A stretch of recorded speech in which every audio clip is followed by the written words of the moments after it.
जब दुनिया का ध्यान ईरान और इजराइल के तनाव पर था, उसी समय अमेरिका ने भारत में एक ऐसी चाल चल दी जो पूरी दुनिया का पावर बैलेंस बदल सकती है।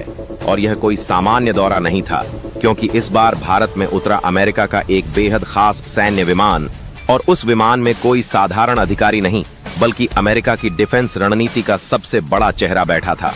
और जैसे ही यह खबर बाहर आई, दुनिया भर में एक ही सवाल गूंजने लगा कि आखिर ऐसे समय में जब मिडिल ईस्ट में युद्ध जैसे हालात हैं, जब हॉर्मुज का समुद्री रास्ता खतरे में है, जब चीन ताइवान के आसपास अपनी सेना बढ़ा रहा है, तब अमेरिका का इतना बड़ा अधिकारी भारत क्यों आया है?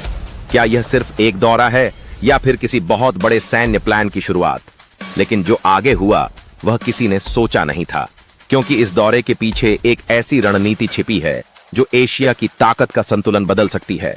और अगर यह रणनीति सफल हो गई तो आने वाले समय में दुनिया दो हिस्सों में बंट सकती है। बताएंगे सब कुछ आज के इस वीडियो में, इसलिए इस वीडियो को अंत तक जरूर देखिए। और अगर आप ऐसी ही बड़ी और सच्ची खबरें देखना चाहते हैं तो वीडियो को लाइक कीजिए, चैनल को सब्सक्राइब कीजिए और इस वीडियो को शेयर जरूर कीजिए। और हाँ, कमेंट में भारत माता की जय जरूर लिखिए। मैं देखता हूं कितने लोग भारत माता से सच्चा प्यार करते हैं। अगर आप सच्चा प्यार करते हैं अपनी भारत माता से तो भारत माता की जय अवश्य लिखेंगे, क्योंकि अब जो जानकारी आप सुनने वाले हैं वह बहुत कम लोगों को पता है। और यहीं से इस पूरी कहानी की असली शुरुआत होती है, क्योंकि जब अमेरिका का यह बड़ा अधिकारी भारत आया, उससे पहले एक बहुत बड़ी हलचल शुरू हो चुकी थी। और यह हलचल मिडिल ईस्ट से लेकर हिंद महासागर तक दिखाई दे रही थी। एक तरफ ईरान बार बार यह चेतावनी दे रहा था कि अगर उस पर हमला हुआ तो वह हॉर्मुज का समुद्री रास्ता बंद कर देगा। और हॉर्मुज वही रास्ता है जहां से दुनिया का लगभग 20% तेल गुजरता है। यानी अगर हॉर्मुज बंद हुआ तो पूरी दुनिया में तेल की कीमतें आसमान छूने लगेंगी और दुनिया की अर्थव्यवस्था हिल जाएगी। और यही वजह है कि अमेरिका किसी भी हालत में हॉर्मुज को बंद नहीं होने देना चाहता। लेकिन समस्या यह है कि अमेरिका इस समय दो जगह फंस चुका है, एक तरफ मिडिल ईस्ट और दूसरी तरफ चीन। क्योंकि जब अमेरिका मिडिल ईस्ट में अपनी सेना भेज रहा था, उसी समय चीन इंडो पैसिफिक में अपनी ताकत बढ़ा रहा था। चीन ने ताइवान के आसपास अपने फाइटर जेट्स भेजने शुरू कर दिए। चीन ने साउथ चाइना सी में अपने युद्धपोत बढ़ा दिए और छोटे देशों को कर्ज देकर उनके बंदरगाह अपने कंट्रोल में लेने शुरू कर दिए। यानी चीन धीरे धीरे एशिया के समुद्री रास्तों पर अपना कंट्रोल बढ़ा रहा है। और अगर समुद्री रास्तों पर चीन का कंट्रोल हो गया तो दुनिया के व्यापार पर भी चीन का कंट्रोल हो जाएगा। और यही अमेरिका की सबसे बड़ी चिंता है। और यही वजह है कि अमेरिका अब एशिया में एक ऐसे देश को मजबूत करना चाहता है जो चीन को टक्कर दे सके, और वह देश है भारत। लेकिन जो आगे हुआ वह किसी ने सोचा नहीं था, क्योंकि अमेरिका ने भारत के साथ सिर्फ दोस्ती की बात नहीं की, बल्कि एक ऐसी डिफेंस डील की तैयारी शुरू कर दी जिसमें भारत और अमेरिका मिलकर हथियार बनाएंगे, मिलकर इंजन बनाएंगे, मिलकर ड्रोन बनाएंगे। और अगर ऐसा होता है तो भारत एशिया का सबसे बड़ा डिफेंस मैन्युफैक्चरिंग हब बन सकता है। और इससे चीन की सबसे बड़ी ताकत को सीधी चुनौती मिलेगी, क्योंकि अभी तक चीन दुनिया की फैक्ट्री माना जाता है, लेकिन अगर भारत डिफेंस की फैक्ट्री बन गया तो एशिया का पावर बैलेंस बदल जाएगा। लेकिन इसी बीच एक और बड़ी घटना होती है जिसने पाकिस्तान की टेंशन बढ़ा दी, क्योंकि ईरान ने हॉर्मुज के रास्ते में पाकिस्तान जाने वाले एक जहाज को रोक लिया और कई घंटों तक उसे आगे नहीं जाने दिया। और यह सिर्फ एक जहाज नहीं था, यह एक संदेश था, एक सीधा संदेश कि इस इलाके में अब वही होगा जो ईरान चाहेगा। और इसके बाद तेल की कीमतें बढ़ने लगीं और दुनिया के बाजार हिल गए। और अब अमेरिका पर दबाव और बढ़ गया, क्योंकि अगर हॉर्मुज बंद होता है तो सबसे ज्यादा नुकसान एशिया के देशों को होगा। और एशिया में सबसे बड़ा देश है भारत। और शायद यही वजह है कि अमेरिका भारत को अपने साथ रखना चाहता है, क्योंकि अगर भारत अमेरिका के साथ खड़ा हो गया तो चीन को रोका जा सकता है। लेकिन अगर भारत तटस्थ रहा तो अमेरिका के लिए एशिया में अपना प्रभाव बनाए रखना बहुत मुश्किल हो जाएगा। और यही वजह है कि अमेरिका का यह दौरा बहुत महत्वपूर्ण माना जा रहा है। लेकिन कहानी में सबसे बड़ा ट्विस्ट अभी बाकी है, क्योंकि इस दौरे से पहले अमेरिका के बड़े अधिकारी चुपचाप श्रीलंका गए, मालदीव गए और हिंद महासागर के कई महत्वपूर्ण इलाकों का दौरा किया। और यह सब ऐसे समय में हुआ जब चीन पहले से ही हिंद महासागर में अपनी मौजूदगी बढ़ा रहा है।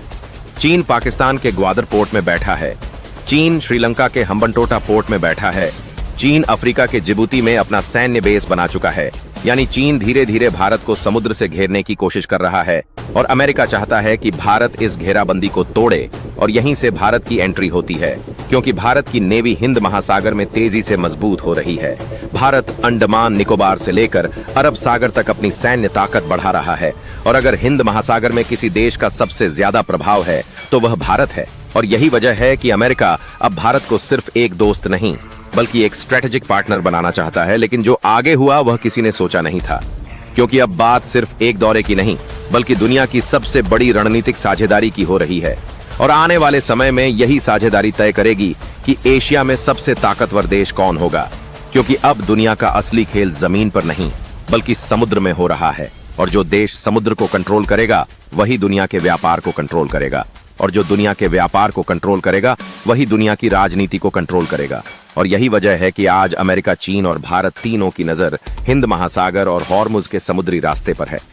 अब सवाल यह नहीं है कि अमेरिका भारत क्यों आया, सवाल यह है कि अमेरिका को भारत की जरूरत क्यों पड़ गई। क्योंकि अगर हम पिछले 20 साल की दुनिया की राजनीति को देखें तो एक बात साफ दिखाई देती है कि अमेरिका हमेशा मिडिल ईस्ट में उलझा रहा। कभी इराक, कभी अफगानिस्तान, कभी सीरिया, कभी ईरान, और इसी बीच चीन चुपचाप अपनी ताकत बढ़ाता रहा।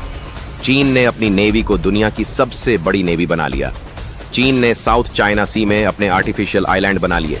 चीन ने अफ्रीका, एशिया और यूरोप में बंदरगाह बनाकर अपने व्यापारिक रास्ते सुरक्षित कर लिए। और चीन की सबसे बड़ी योजना बेल्ट एंड रोड प्रोजेक्ट के जरिए वह पूरी दुनिया के व्यापार को अपने कंट्रोल में लेना चाहता है। और अगर ऐसा हो गया तो दुनिया की अर्थव्यवस्था पर चीन का बहुत बड़ा कंट्रोल हो जाएगा, और यही अमेरिका नहीं चाहता।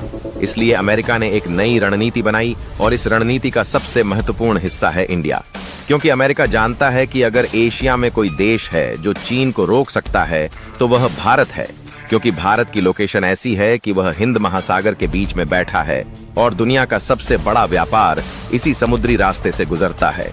और अगर भारत चाहे तो इस पूरे इलाके के समुद्री रास्तों पर नजर रख सकता है।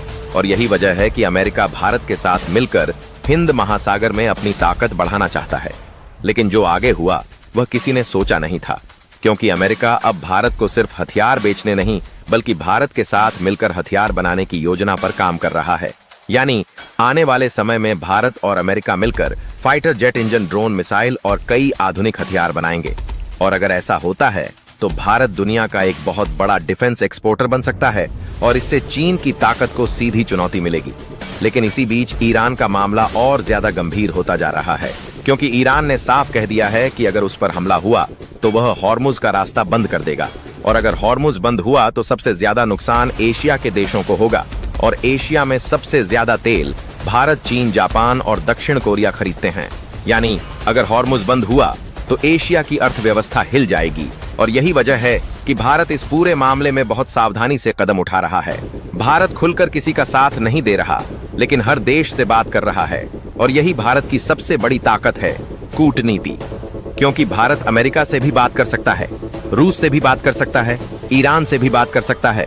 और यही वजह है कि आज दुनिया में भारत की अहमियत बहुत ज्यादा बढ़ गई है। लेकिन इसी बीच चीन भी चुप नहीं बैठा है। चीन तेजी से हिंद महासागर में अपनी मौजूदगी बढ़ा रहा है।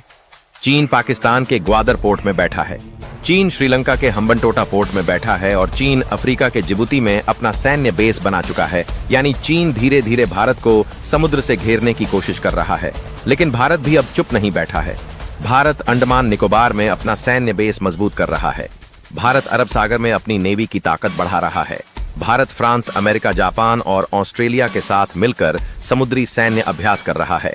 और यही वजह है कि अब हिंद महासागर दुनिया का सबसे महत्वपूर्ण इलाका बन चुका है, क्योंकि जो हिंद महासागर को कंट्रोल करेगा वही एशिया के व्यापार को कंट्रोल करेगा, और जो एशिया के व्यापार को कंट्रोल करेगा वही आने वाले समय में दुनिया की अर्थव्यवस्था को कंट्रोल करेगा। और शायद यही वजह है कि अमेरिका भारत के साथ अपनी साझेदारी मजबूत करना चाहता है। लेकिन सबसे बड़ा सवाल अभी भी वही है कि भारत क्या करेगा। क्या भारत अमेरिका के साथ पूरी तरह खड़ा होगा या फिर अपनी पुरानी नीति के अनुसार तटस्थ रहेगा? क्योंकि भारत कभी भी किसी एक देश के साथ पूरी तरह नहीं खड़ा होता। भारत हमेशा अपने फायदे के हिसाब से फैसले लेता है। और यही वजह है कि भारत रूस से भी तेल खरीदता है और अमेरिका से भी दोस्ती करता है। और ईरान में चाबहार पोर्ट भी बनाता है। यानी भारत हर देश के साथ अपने हित के हिसाब से संबंध रखता है और यही भारत की सबसे बड़ी ताकत है। और शायद यही वजह है कि आज अमेरिका को भारत की जरूरत है, क्योंकि अगर भारत अमेरिका के साथ आ गया तो चीन को रोकना आसान हो जाएगा। लेकिन अगर भारत तटस्थ रहा तो अमेरिका के लिए एशिया में अपना प्रभाव बनाए रखना बहुत मुश्किल हो जाएगा। और यही वजह है कि अमेरिका का यह दौरा बहुत महत्वपूर्ण माना जा रहा है, क्योंकि इस दौरे में जो समझौते होंगे, जो डील होंगी, वही तय करेंगी कि आने वाले समय में एशिया का सबसे ताकतवर देश कौन होगा। क्योंकि अब दुनिया एक नए दौर में प्रवेश कर रही है, जहां युद्ध सिर्फ जमीन पर नहीं बल्कि समुद्र में होगा, टेक्नोलॉजी में होगा, साइबर स्पेस में होगा।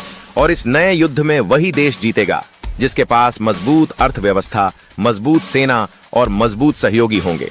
और इस पूरे खेल में भारत की भूमिका बहुत महत्वपूर्ण होने वाली है, क्योंकि आज पूरी दुनिया की नजर भारत पर है। और अब देखना यह है कि भारत आने वाले समय में कौन सा फैसला लेता है, क्योंकि भारत का एक फैसला दुनिया का पावर बैलेंस बदल सकता है। आपको क्या लगता है, क्या आने वाले समय में दुनिया दो हिस्सों में बंट जाएगी? क्या एक नया कोल्ड वॉर शुरू होने वाला है? अपनी राय कमेंट में जरूर बताइए। और अगर आपको ऐसी ही बड़ी और सच्ची खबरों का विश्लेषण देखना पसंद है तो वीडियो को लाइक कीजिए, शेयर कीजिए और हमारे चैनल रवि फर्स्ट इंडिया को सब्सक्राइब जरूर कीजिए, क्योंकि यहाँ हम आपको दुनिया की राजनीति और भारत से जुड़ी बड़ी खबरों का पूरा विश्लेषण देते हैं। धन्यवाद।